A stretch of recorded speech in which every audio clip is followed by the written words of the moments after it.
Kristo mu adɔfoɔ ene da nso asomdwe nka mu nyinaa yɛhyia mu bio ɛbɛkyɛ ahenni ne ho nsɛmpa megyiri sɛ wo ho yɛ nyame ene adi ne yie ɔbɛkɔ so ahuyɛmmɔbɔ ahwɛ yɛn so ɔdɔfoɔ yɛnkɔ so a mfaseda ma Awurade mpɛmpɛn so ɔde abɛduro ɛwɔ man mu nyame adom coronavirus seesei aba fam nipa ebi ɛda so wɔ wɔn ho mpɔmuden adwumayɛfoɔ kyerɛ sɛ seesei ahɛnan crime sɛ nya enu nyame ayɛ bi amoba yɛnkɔ so nya hwɛ yie yɛnkɔ so mmɔ yɛn ho ban yɛnkɔ so ɛmfa yɛn werɛ nhyɛ otumfuo nyankrompɔn mu na mmerɛ a yɛreka wei nyinaa ne yɛsrɛ sɛ yɛnka yɛn nuanom a ɛwɔ United Kingdom ɛne ɛyɛ US yare no gu so ma ne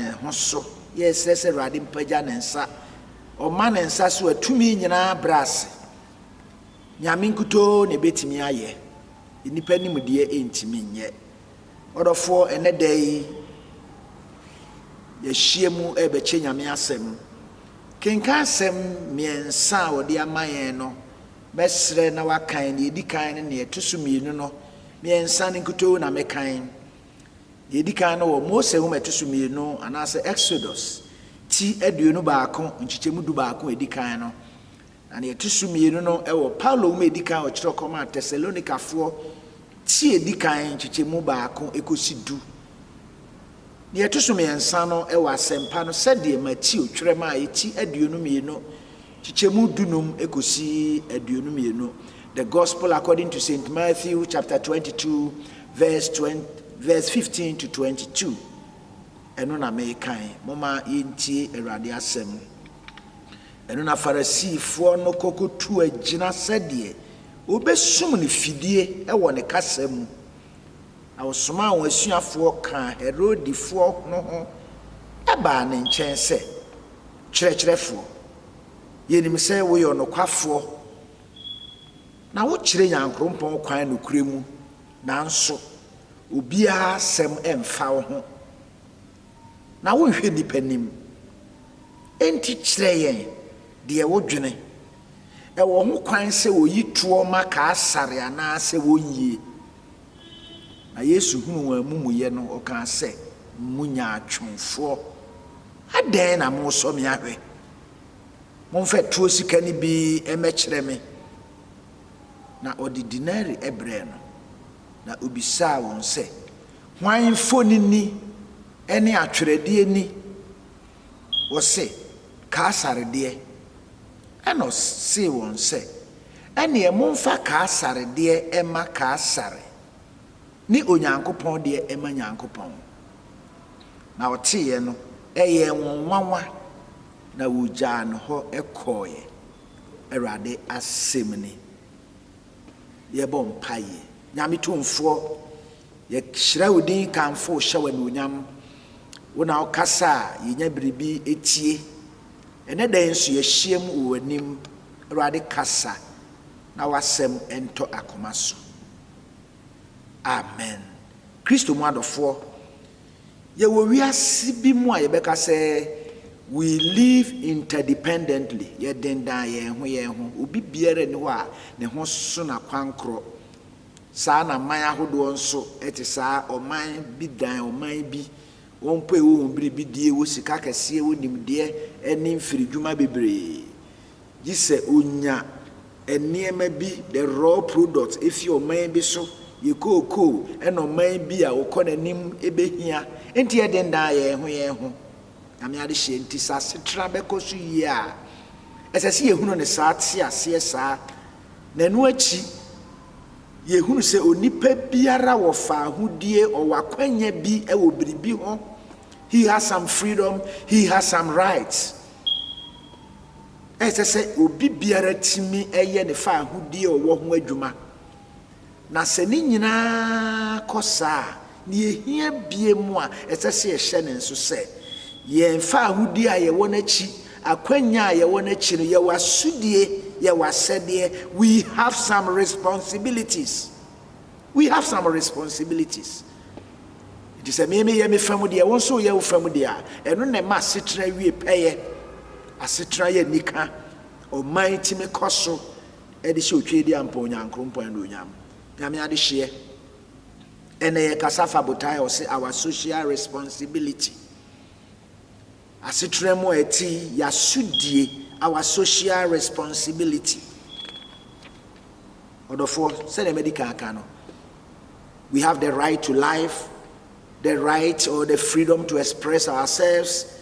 Says a semen kwen kram you be imagine kwen free min sem. As a semi work kwenya se mi timi chrema dwene. As a semi work kwenya freedom of association mi timi de me ho e bata ikuo bi ana e bokuo bi. Ye hia say yenye bribia iti amra. The right to education. See etimi nya kwenya say e mabeko suku akosuade.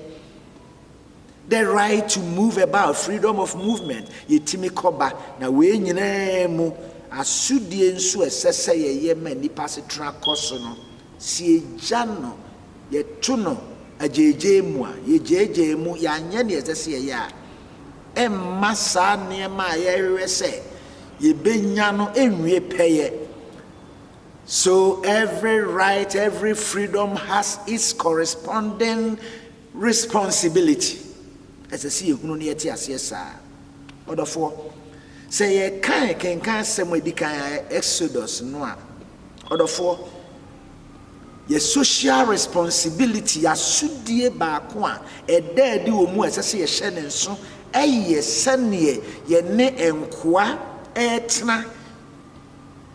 Our responsibilities towards our servants, our house helps.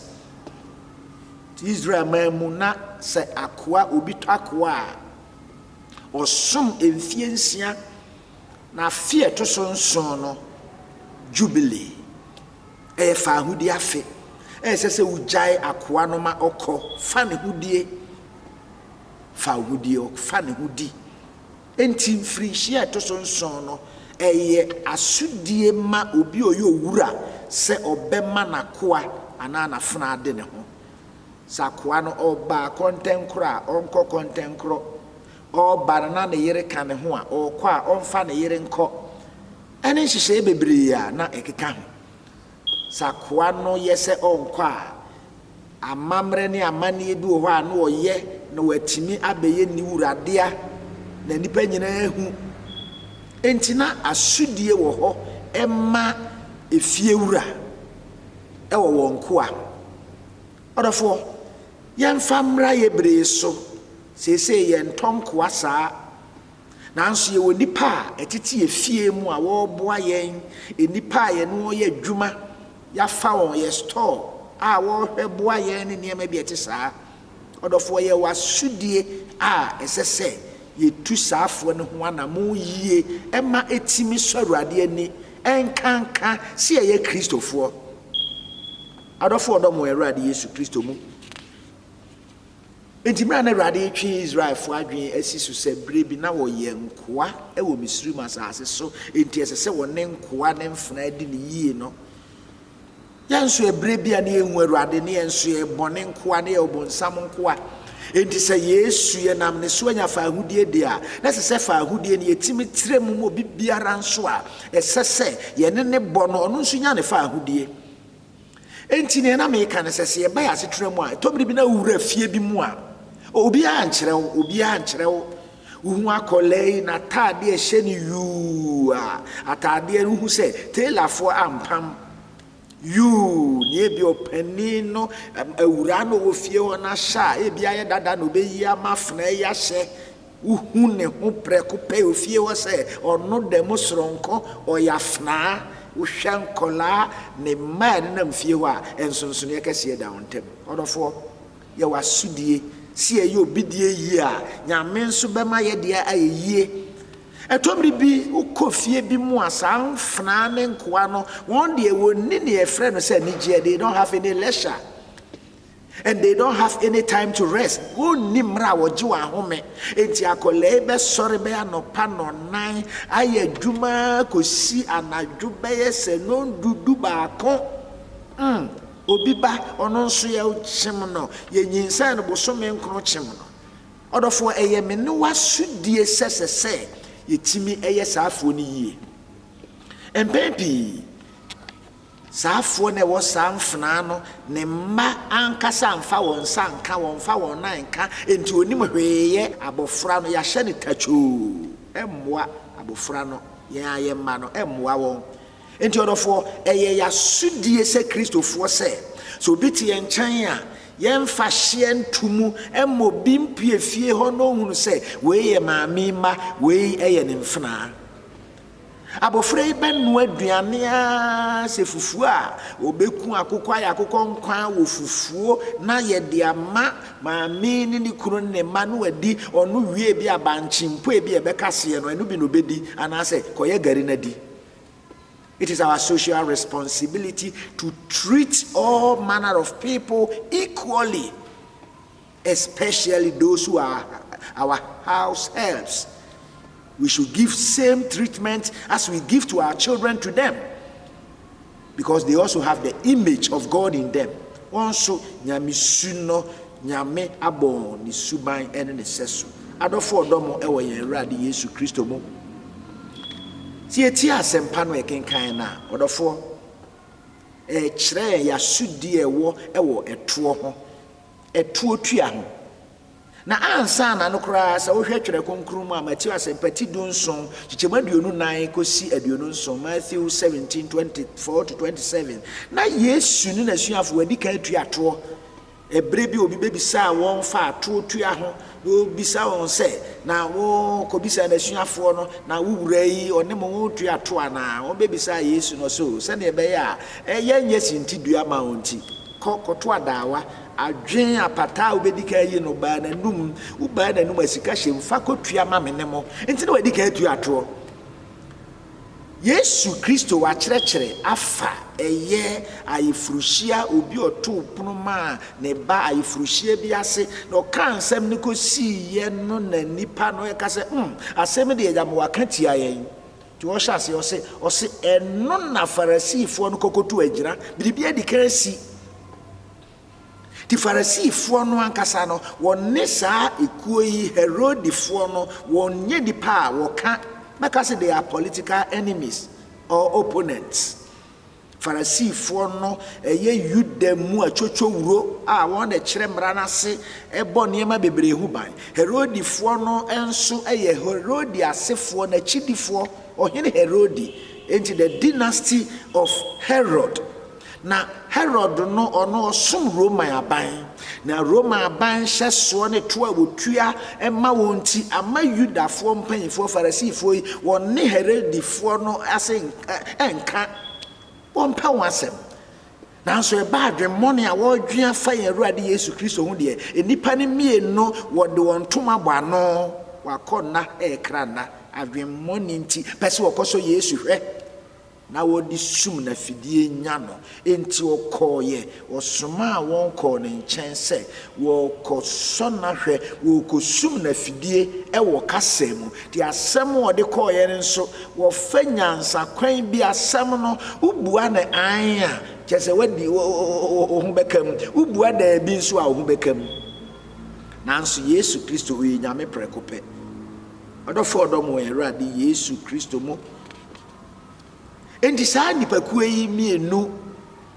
Farisifo no asuafo ne Herodifo yi wɔkɔ Yesu hɔ na wɔkɔ bisa no na ansa na obebisa asɛm no kra adefɛdefɛ sɛm bi ɔhyɛ aseɛ de hyɛ aseɛ enipa enimo nkyene tiko yisa obeba te sɛ ne ɔyɛ ɔbɔfoɔ obeba de nanum asɛm te sɛ ne ɔdɔwoɔ nanso ɔdɔfoɔ se yɛ nhunu ankɔnkan yɛ manyame amma yɛ nhunu mu a daa yɛ kasa ebeyi yɛnum kasa beyi kama enkanka sɛ ya nwea nkɔ akyiri sɛ onua asɛm a wabebisɛ me na adwene mu faan nanso na botae bi ebata kyire enti ɔbaaye na wɔka kyerɛ nso kyerɛkyerɛfoɔ yɛnim sɛ woyɛ nokwafoɔ na wo kyerɛ Nyankopɔn kwan nokure mu na ma wo a wo yɛ nokwafoɔ ena wo kyerɛ Nyankopɔn kwan nokure mu yɛ to so miɛnsa ɔse nanso obiara sɛm ɛmfa wo ho ɛnyɛ sɛ he doesn't show concern obiara sɛm mfa wo no sɛ kyerɛ sɛ wo no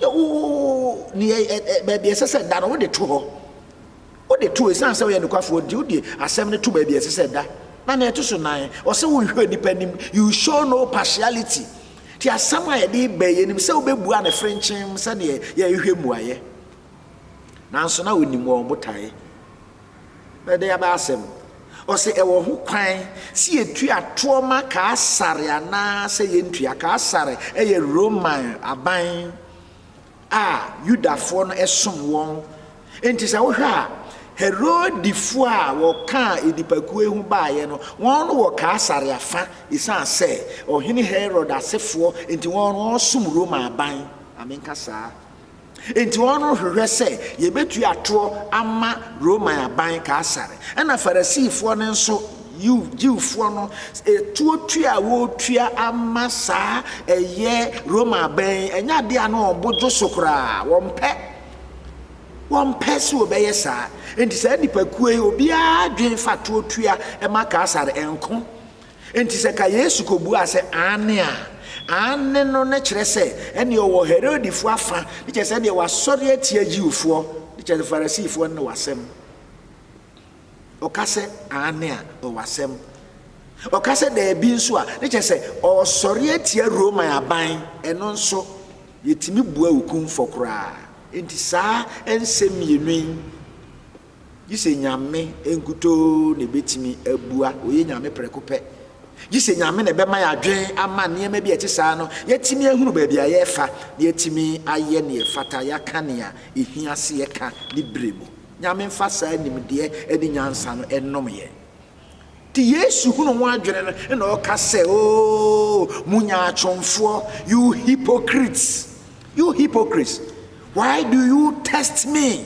adenti na mo so me ahwe woni mu adwene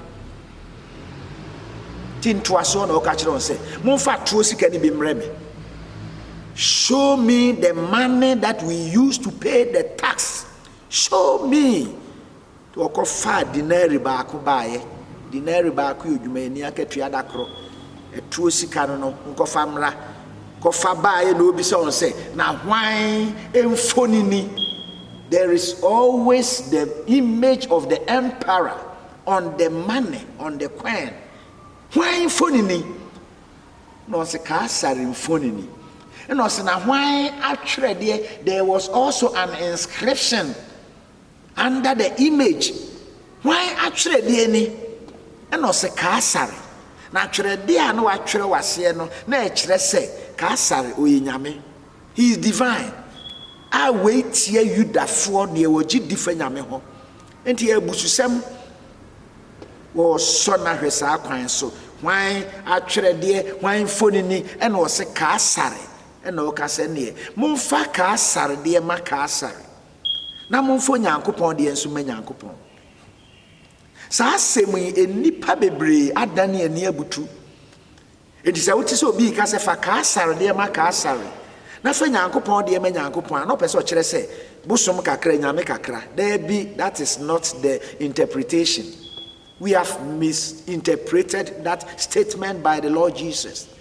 The Yesu Christo e kan se ka sare eye aban a wasase so render to the government of the land, render your social responsibility. We have a social responsibility as citizens, and also being believers, being Christians, we also have a responsibility towards our God. Asemnim chas yetiatia nanso enipa no antiasie fa ka sare de ma ka sare na fa onyankopon de ma onyankopon.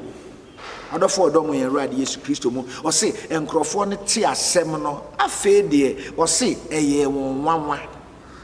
They marveled eye wonwanwa isansa na nko ope ane ana da bi o kan da bi a o wasem o kan ane a o wasem na wan kan saa no fa mfinfini se muamumu amfa no afe de atwetwere wonbo won susuye bone aka wontirim nyame motamfo susuye bone biara osusu famene ho enka ni tirim wo Yesu Kristo demo. Hallelujah. Eye wonwa to se wo ja no hokoe. They couldn't stand. They had to leave they had to leave with their diabolical intentions. Let us not be diabolically minded people. Mama ye nyadwe money se mi ko so obi ahwe odofo.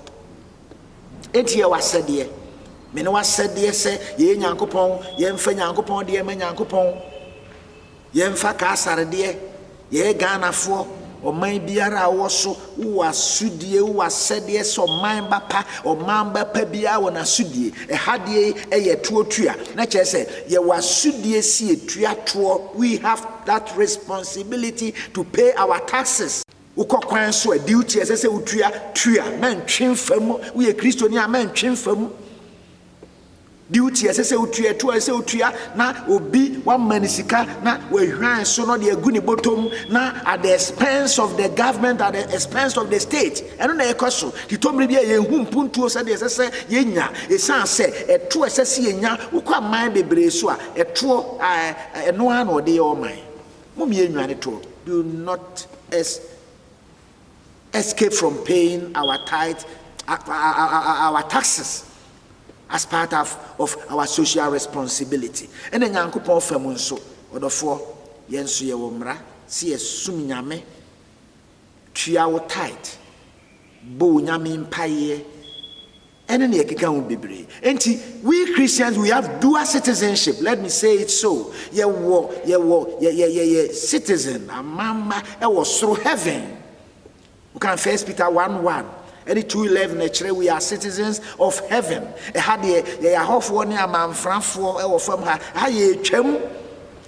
Nanso twa ye twam ye da so te ha ye wasudie wo ha ye wasede wo ha ye tuato ye wo mra hodo asisi ye di so. Enche behwe amamra mu nsem no enema kakra ye kire ye. Odofo odom Awurade Yesu Kristo mu enti sa pepepe ena tie sese ye hye ne nso si ye wasudie ye di mra so. Nanso mra no eduru ba bi na ni Nyankopon asem eba brade a eno na Petro eka asomafo ni nyuma tinum enchichemu aduonu nkron ena oka enchichemu tina enchichemu du nwotwe kosi aduonu a osi yentie Nyankopon anase yentie nipa. So when the rules, the laws of the land are in conflict with scripture, then we have to go with what the scripture says. Etimi nhemra bi ani nyame asem bobra na ye nkodi sa mra nso nya nyame asem da bi eno de enye yie. Nanso ye wo mra esese ye di so e wo memo nyame ade hye na se ye hwe Paulo nwuma o chokoma Thessalonica fo nso a na wo wasudie. They had some responsibility as Christians. Esese otimi ye nhwe so pa e ma foforo nti na Paulo no obon aba so si mungidi adwuma ene mo domoden ene Awurade Yesu Kristo hu ene daso mu boaseto.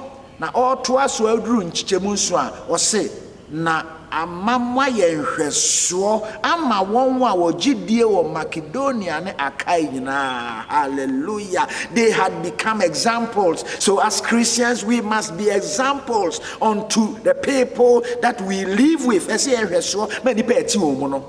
Ti na Bible ka say kanse pare se de mati otwrema ye tinum chichemu dumiensa ekosi dunsia na o kasemo ne asase so nkinemu ne wiase han. Enti it is our responsibility, social responsibility, to let the salt in us, the light in us, function as the Lord expects is to be. So in this corrupt society that we find ourselves in, we have to be agents of preventing corruption, agents to speak against corruption. Salt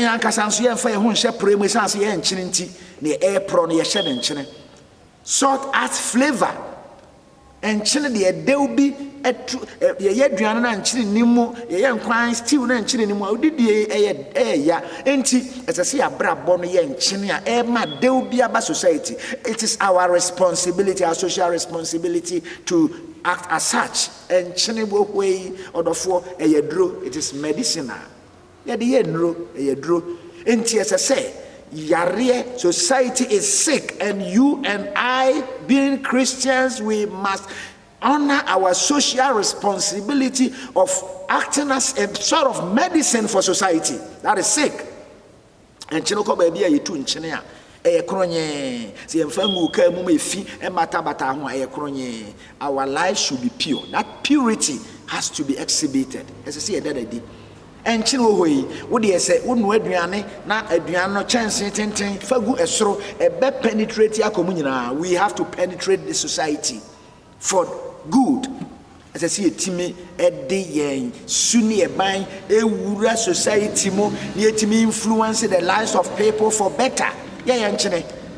And I feel that is another social responsibility. Baby biara yetia esumwadru hono esese ye han etimi to nipa braboso na wo free sumu ye han no etimi kire nipa kwan. It is our responsibility. Many people are at crossroads, they don't know where to pass, and you and I, being the light, have to show them the light. As I say a chiro kwan no Yamiade she we ni asede bi esese ye se Christopher nti no obo eye asafona baso se wa ye hweso amanipa wo Macedonia ene Akai. Other for my tentem when we look at the 1992 Constitution of the Republic of Ghana, we as Christians, we as citizens have some responsibilities. Ya wasudie bi mi tumirika afemu niema dubaako ene waka to promote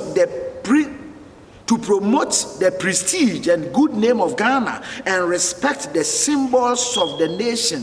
As I saw man ni din partner na nuonyam yetimi edbo ho ban ye di obuo nso ema ye symbols enema coat of arm ye flag ne nema ye di buo ema sa nema me no asudi esese yehu se Christopher. 2, to uphold and defend the constitution and the law. Say amamra ninchiama oman mra kase constitution no ene mra hodo biara me new ye gitum ne ye bo ho ban say ye citizen ne to so miensa to foster national unity and live in harmony with others. As I say, a rest of mine, ye woman, yen titi, muntem, yenina, ye cabom, se nipa bako, my bako, ye hesi, and ye, who ye home, and ya fufro, yenina, a bom, se nipa bako. Eye ya sudi, ya said ye, Tudia, what's your maimu, not a crow, Jim Kwan, who raise a nipantem better 2% to Quabeba, who your mamba pa, and you are not being responsible enough. I want to put it to you. To respect the rights, freedoms, and legitimate interests of others, and generally to refrain from acts detrimental to the welfare of others. Emranoma akwenya the rights obi akwenya o freedom fa hudie so ye niema bi amranoma ho kwan. Any niema bi e fata se nipa obeyama na ni age esese ye bomodin se ye di obuo be ma sa niema ni nyina ye di obuo be ma obi fa ahodie ye di obuo be ma obi fa ahodie na afi ye hwese ye nye biribiara e be ma obi asetra ye die e ho atechuma e ya sudie ne yetusunum to work conscientiously in his lawfully chosen occupation. Adwuma biara ye adwuma pa enye kronobone adwuma boni biara e de ohaw bebro mane ankorankore adwuma hye yensa esese ye nyafa ahudie ne ye no mra kwan so em ye ni gi adwuma to protect and preserve public property and expose and combat misuse and wastage of public funds and property. O maya japadie biara esese meneo ye bohu ban ne ye hwe nso kurakura ne ye hwe se obi e de o maya japadie ye ne emfata meneo ye betimi asi hu kwan ye betimi akasatia o man sika esese yetimi bohu ban meneo ye asede enti se ye tra dwumam no bi disika o man sika fufu na meneo ye hwa na we are not being responsible citizens ese ye akasatia. It is our social responsibility to contribute to the well-being of the community where that citizen lives. We must contribute to the well-being.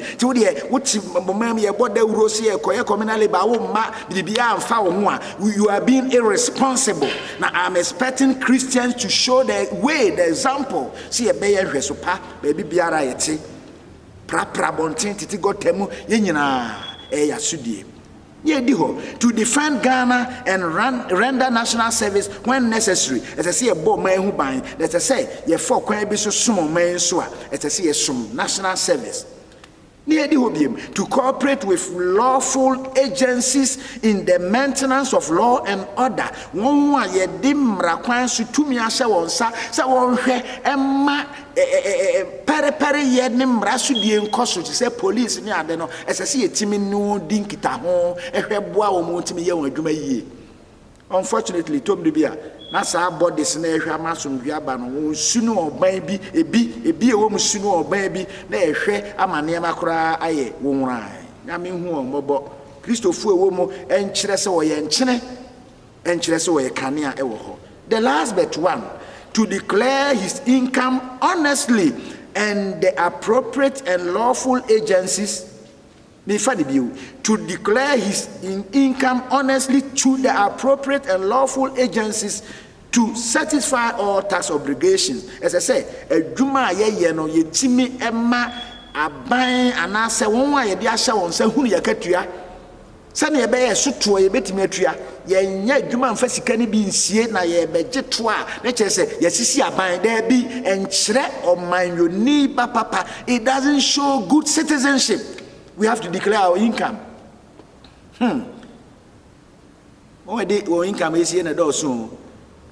If ban mufo won akatua akese na allowances nkoa bebre o de besie na ne daada bosome voucher sofia bi no atua kakra odofo ye wasudi esese ye hwe ni twato to protect and safeguard the environment odofo obo ade bobre the environment be bia yeti surua ewo ne surroundings the environment as I say ehwe ne ebo ho ban enti ba bia ewo ne ebu nuagu ye hye enwusie na e pollute atmosphere ene niema obi ka tu nwusie kumo tu na betwam won sese hwe obaji sikampo obamana ko. We are polluting the environment. I see hwe ebo environment ho ban. The constitution, the 1992 constitution of the Republic of Ghana, and so they are can. We have dual citizenship. We are citizens of heaven. So we owe allegiance to God, number one. Ye was sudie e wo Nyankopon tem. Ye ni Nyankopon tem esese ye di Nyankopon mra so. Ye sese ye ne mietimi ye nyameso mpa ye. Ye Nyanko heaven ye ti asase so ha. Ti na Bible say, we are in the world, but we are not of the world. We are not of the world. Ye wo baby be konti ye wasudie ye wasede na baby ye ti ansa na ye beko baby ye beko se me no ye be asede ye beko hode a ye ti hai a ye nyanko ye nyanwu ye yesu nyama ye wasudie. We have a responsibility that we don't have to shirk. And say ye bu ye ni gusu odofo e de ben e na wo ye e de ben na me ye mo man hu hia Ghana man eye wara wo de eye miara me de obroni ntimi meye o man yi maye o de sika beba enu na president say Ghana beyond aid. Yes na nisu adi hu ne botan say e bedru brebe yamfa ye ho nto kwasi broni so ye be ya sede ya sudie a esese ye be kura mu denden ne nam so amoman ye timi akodru ba bi esese du e de ahye erade e onyam ye ne aman bi e na hihye ase Malaysia, Indonesia, and where Kikahu. Near no a classmates, my main cancer, say no, one were tertiary, that's so basic. It says, you will be Brinois, ya said, dear, we have not been faithful to our responsibilities. Christoni was said, dear, as I say, we men so, oh, ya to Tunasi, Tiamania mea domini shre yabo. A riding shroud, or the 4 and a day. Name on concron.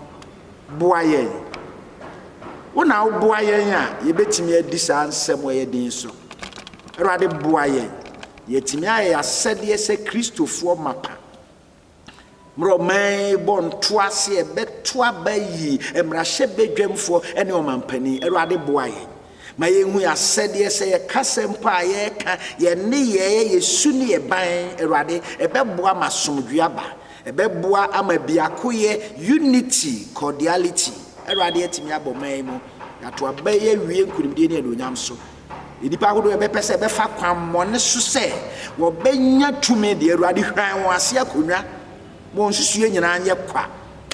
Awurade agye wo di wo ne wakasa boa yɛn ne yɛntumi yɛ asɛdeɛ Yesu Kristo na asra ne di nti.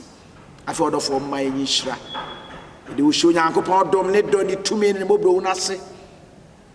Ɔno ɔka yɛn ho a timi adeɛ nyinaa yɛ ɔhyɛ yɛ den nti ɔno na ɔnhyɛ yɛ den ka yɛn ho mmoa yɛn. Yɛntumi yɛ asɛdeɛ sɛ amamma pa sɛ Awurade ɔnhyira no nhwɛ wo so. Awurade ntene ne mu nkyerɛ wo na ɔnom ɔtumfo Onyankopɔn no a ɔma n'ani so nhwɛ wo no nsiesie wo pɛ ɔma wo ne daa asomdwoeɛ fa asomdwoeɛ kɔ wo Awurade ahyira wo. Amen. Na me tonyo me mano